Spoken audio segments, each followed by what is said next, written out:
So the process of evolution of horse starts off with the first fossil form. The first fossil form is also referred to as the dawn horse because it marks the beginning of the evolution of horse, and the fossil forms have been dated back to the Eocene epoch of the Tertiary period, and this Eocene epoch marks the beginning of the evolution of horse. And then Eohippus gave rise to Orohippus, and Orohippus gave rise to Mesohippus. However, the Mesohippus gave rise to Meohippus and Parahippus, but on another line, Mesohippus progressed on to the next fossil form that we are concerned about, which is referred to as Merychippus. Followed by Merychippus, we have two more fossil forms, that is called Pleohippus, and the last one, that is the modern horse, which is referred to as the Eohippus. It is important to know that this Eohippus was size of a dog, and it was only about 30 to 40 centimeter at shoulder. Whereas if you see Orohippus, for example, it was almost the same as Mesohippus, which had attained a height of about 16 centimeter at shoulder, and this Mesohippus was the size of a modern sheep.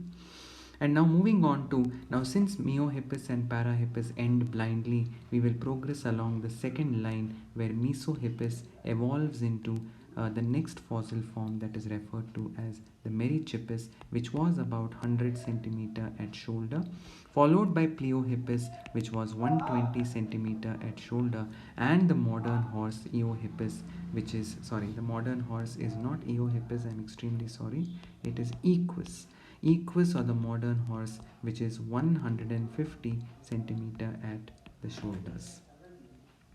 Another thing you need to remember along the line of horse evolution is the modifications that happened in the fingers and the toes of these horses. Now, when I say the fingers and the toes, the most important modifications we can think of are, for example, if you take Eohippus for that matter, Eohippus had splint of the fifth finger. Splint is a reduced finger, or we can say that the finger that becomes vestigial and it is gradually lost. So it had splint of the fifth finger. When I say finger, I'm talking about the front legs, and it had the splint of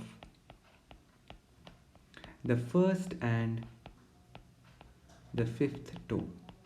So it basically walked on its, horses actually walk on their fingers and toes. So it had reduced fifth finger and reduced first and fifth toe. So it walked actually on 3 toes, and it walked on 4 fingers. As you can see here, the 4 fingers here are the first, second, third, and fourth fingers, and the 3 toes here are the second, third, and fourth toes. So these were some of the modifications that were seen in the case of Eohippus. And here in Orohippus, the splints completely disappear. So splints are completely absent. Splints, or the reduced bone, or the vestiges, the remnants of the bones that once existed, are completely lost over here. So the splints are lost in the case of Orohippus. And then coming to Mesohippus, in Mesohippus what happens is the splint of the first finger is prominent over here. See, in case of Eohippus, it walked on 4 fingers, I told you, that is the first finger, the second finger, the third finger, and the fourth finger. However, in this case, the first finger has become reduced into a splint. So there is a splint of the first finger in the case of Mesohippus. However, in the hind limbs, there are no splints at all. And I think it's also important to remember that by the time we have Mesohippus, the third digit becomes very, very dominant in this particular case. And much of the body weight is borne by the third digit. When I say third digit, I'm talking about either the third finger when it comes to the front leg, or the third toe when it comes to the back leg. Okay, then moving on to Merychippus. In Merychippus also there were no splints, and actually in Merychippus as well as Meohippus, now I am not talking about Meohippus here because that line ends blindly. When I talk about Merychippus, it is important to remember here that the middle digit again is dominant, and the toes are somewhat, the fingers and the toes are somewhat spread out. They are more spread out, and with the third finger and the third toe being more dominant over here. So that is the toes being spread out.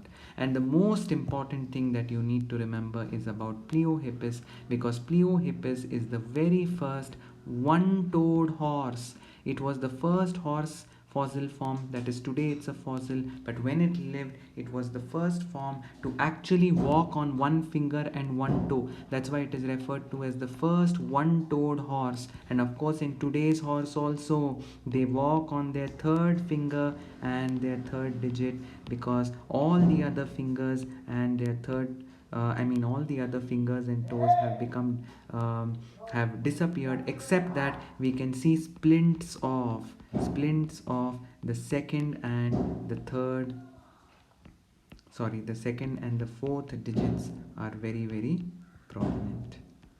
Okay, so remember that the modern horse, starting from Pleohippus, the modern horse or equus, they actually walk on a single finger and a single toe, that happens to be the third finger and the third toe, and the second and the fourth finger and the second and the fourth toe, which existed in Merychippus, have become reduced into splints. All right.